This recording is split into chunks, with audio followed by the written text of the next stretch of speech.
I thought I saw Fran Lebowitz, the very famous photographer, in the Russian tea room in Manhattan. She was sitting on the table next to me and ordering drinks. I was terrified and I kept texting my friends. Guess who I might have walked into right this moment?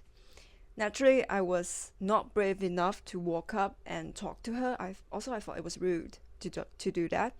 I just sat there and ate my dinner in silence. Hello, welcome back to my channel. The short clip of my New York City travel vlog actually happened in last year. I visited New York for my 30th birthday. It was my first time traveling alone. It was absolutely fantastic, and today I want to share a book that I bought on the trip and I finally finished recently. The author represents the New York City, the New York spirit, in my opinion.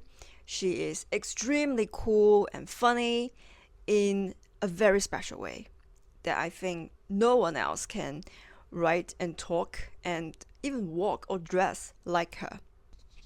Let's get into it. The Fran Lebowitz Reader. I bought this book in a bookstore in Brooklyn, I think. Felt like a little souvenir for my little adventure.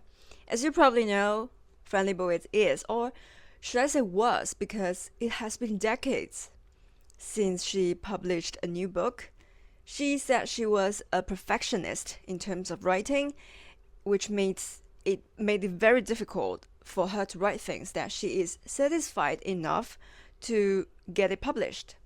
The book is a complete edition of two of her best sellers, Metropolitan Life and Social Studies. They were both published, I think Metropolitan Life was published in 1978 and Social Studies was published in 1981. That's what Wikipedia told me. So both books were published originally a long time ago, but they were both held as elegant, finely honed prose by the Washington Post. And I was absolutely dazzled by it. So before, I only bought this because I've vaguely heard of her before I pick up the book in the bookstore. And I thought, everybody said she represented New York. So let's find out how exactly she did that. And that's why I bought the book. And the first and the most important impression I have of this book is what the Newsweek said here. Her humor made me laugh aloud and call friends to read passages to them. Because that's exactly what I did. That's exactly my case.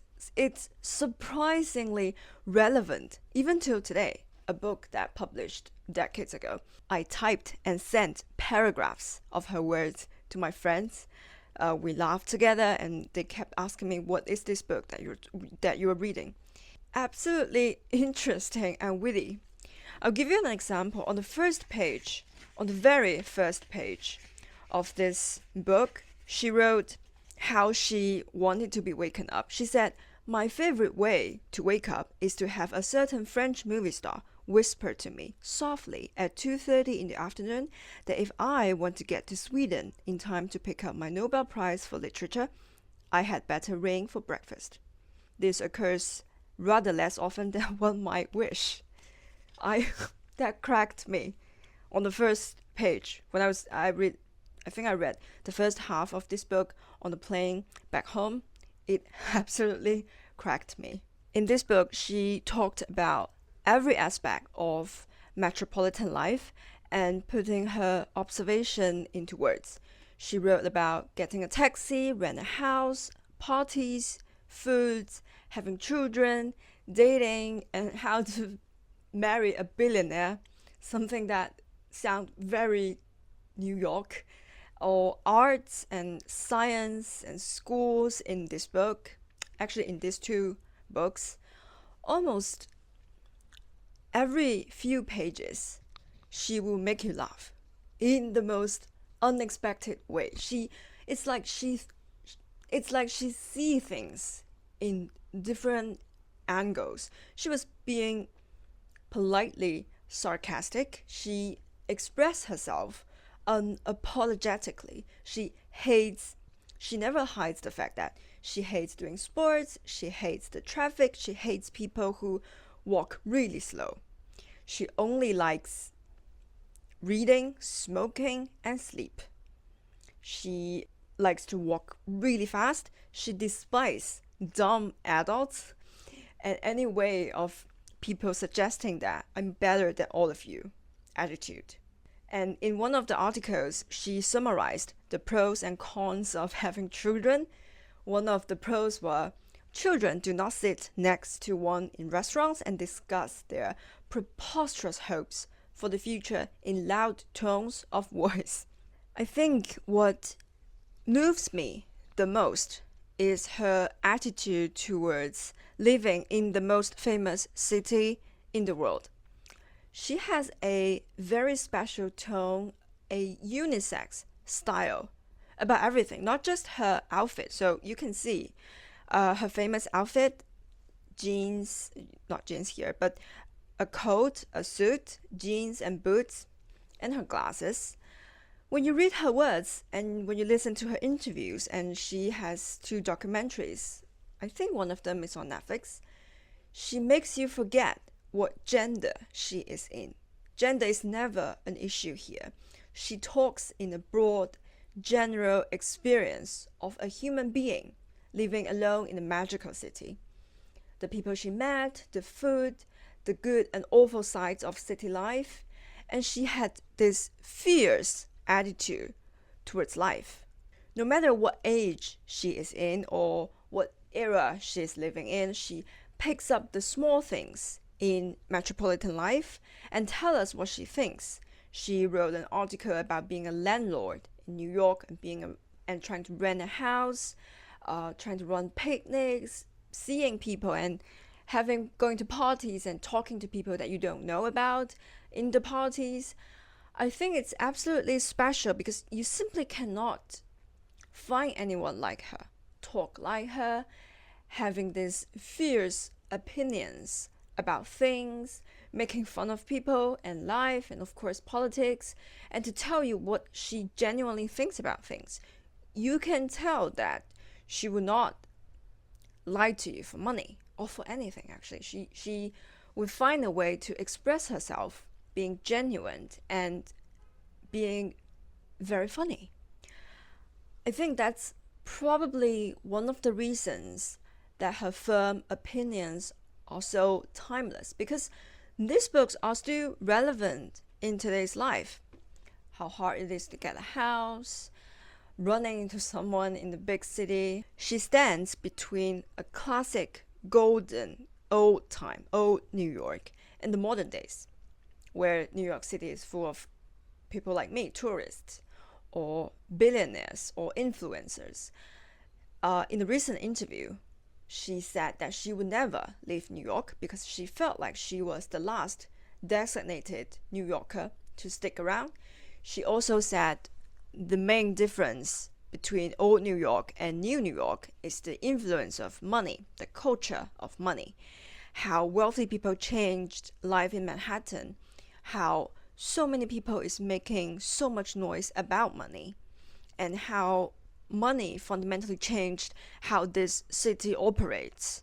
And these opinions are increasingly fit in, not just in New York. I'm sure if you have left in any big city, metropolitan city, you would felt what she wrote about here, about the big, chaotic, but also liberating, free lifestyle of living in a big city alone.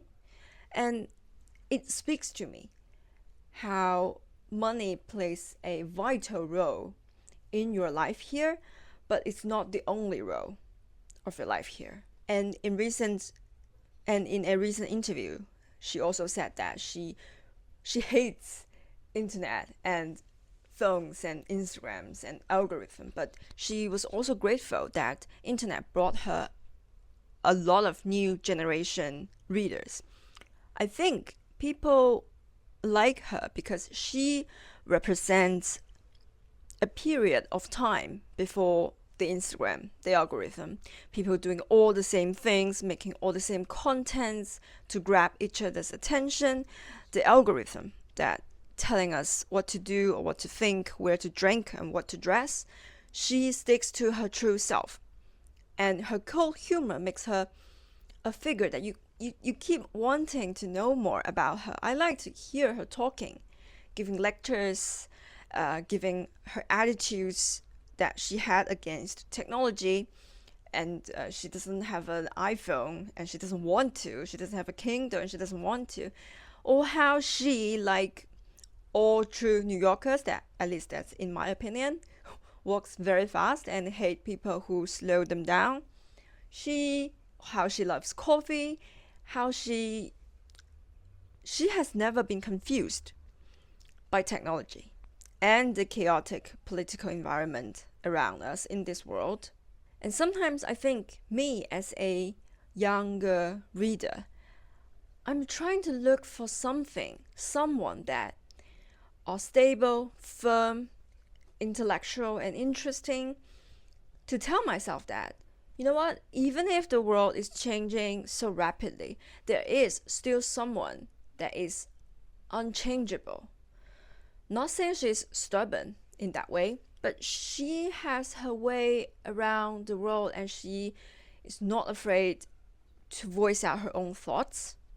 I think that's why I like this book and why I love watching her interviews or documentaries she made. The one I watched was Pretend It's a City. It was absolutely amazing. If you haven't watched, I strongly recommend it. And the thing is, she never made you feel like you're talking to a grandma or a grandpa or someone old.